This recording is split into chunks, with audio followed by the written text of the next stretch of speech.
According to Roy T. Bennett, if you want to be happy, do not dwell in the past, do not worry about the future, focus on your living fully in the present.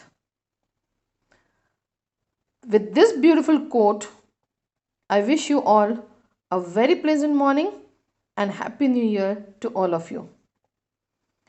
So, dear students, forget your worries of past and enjoy your present.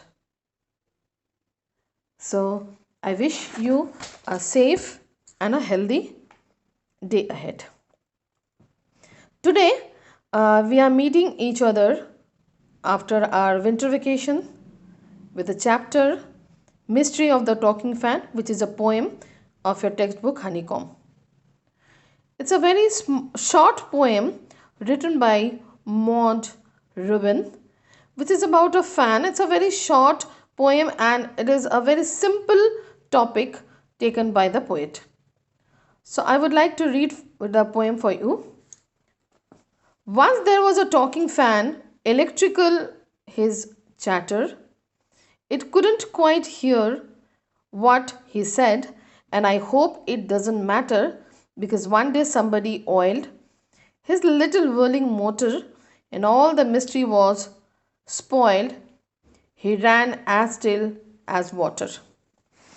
It is a very simple topic taken by the poet because it is observed that some very great poets sometimes take very simple topics which we cannot think of writing lines on them, but they used to do by using the various figures of speeches and various type of vocabulary words.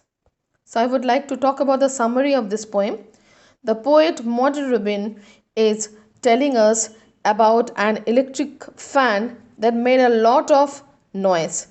The poet says that he couldn't understand why there was so much noise or what the fan was trying to say. One day an electrician came and put oil in the noisy motor of the fan. After that, the movement of the fan became smooth and silent. The mystery of why the fan was talking got solved. So, this is the summary of the poem, which is quite simple, and you would enjoy when you know the summary of the poem. Although it's a very simple and it will be easier for you to learn the summary even. The poem beautifully captures the movement of the much familiar and mundane objects around us, which in today's time are a very essential part of our existence. The poem discusses the movement of a ceiling fan. The poet discusses the sound made by the ceiling fan, comparing it to the human chatters, though unknown and incomprehensible. Mostly it is observed that the poets use personification as figure of speech in their writing, because in that way it is easier for the reader to understand the matter, and the reader takes interest also when a thing which does not have life is compared to human activities. So most of the times we have seen that the activities of an immortal thing or some other creature, other creations of God uh, teach us lessons which we humans do not do. We sometimes take a lesson from them. So, dear students, I hope you have understood this poem very well, although nothing very complicated is there in this poem. So, here I prepared the question answers, which are question answers for you of the questions which are given at the back. So, I'm just reading it for you. The first question is: fans don't talk, but it is possible to imagine that they do. What is it that sounds like the fans chatter? The answer is the noise created by the fan's motor due to lack of oiling was being compared to the fan's chatter. There are two questions in question number 2 where the sentence is incomplete. You have to complete it. First is, the chatter is electrical because the rest of the part is, the fan functions on an electrical motor and the noise was being produced by its motor. Second one is, it is mysterious because the rest of the part is, the poet was unable to comprehend what the fan was saying. Third question is, what do you think the talking fan was demanding? The talking fan seems to be demanding some attention. It was demanding oiling. The moment it was oiled, it fell silent. Next question is question number 4. How does an electric fan manage to throw so much air when it is switched on? An electrical fan comprises of 3 blades.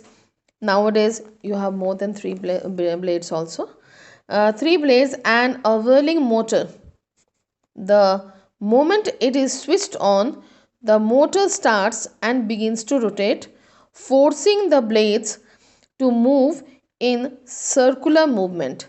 This generates a lot of pressure which forces the air downwards in all directions. So this is the theory of science which makes the electric fan move and throw air. Question number 5 is there a talking fan in your house? Create a dialogue between the fan and a mechanic. Actually, it is a question, funny question you could say, that we do not have a talking fan. We have just now learnt that there is no talking fan in my house. It creates noise when the motor of the fan is not oiled, and it is already. And the dialogues which are asked here, try your own. Let us see whether you can do write dialogues or not between the fan and the mechanic of the machine. Okay, so here we have also learnt in this poem that everyone in this world demands your attention of others, whether it is human being or anything else in this world. Like we sometimes, you might have heard people saying that if a machine is not properly taken care of, if the machine is not properly oiled, or if it is not mended when it is not working, then it becomes useless. Similarly, human body is also like that. We have to take care of our body, we have to nourish our body, we have to pamper our body, we have to take care of our health. How would you take care of your health? By eating nutritious food, less oily, green vegetables, fresh fruits, milk. And those who are non-vegetarians, they may eat egg, meat, fish, etc. Then only our body will properly work. And we also know that there is a healthy mind in a healthy body. So if our body will be not healthy, we can't study properly, we can't think properly. So to run our mind, to run our brain properly, we have to keep our body healthy. So dear students, I hope you enjoyed today's class. I'm going to wind up today. In our next class, we will do the chapter of grammar, active and passive voice. So before that, you just go through the chapter active and passive voice, so that when I'll teach you, you will be able to understand it in a better way. And now after today's class, I'll send you tomorrow the PDFs of summary of this poem and the question answers. If you wish, you can write the poem Mystery of the Talking Fan in your copy, because it is a short poem. It won't take much time. So going to end today. Take care of yourself. Stay healthy. Goodbye. Thank you.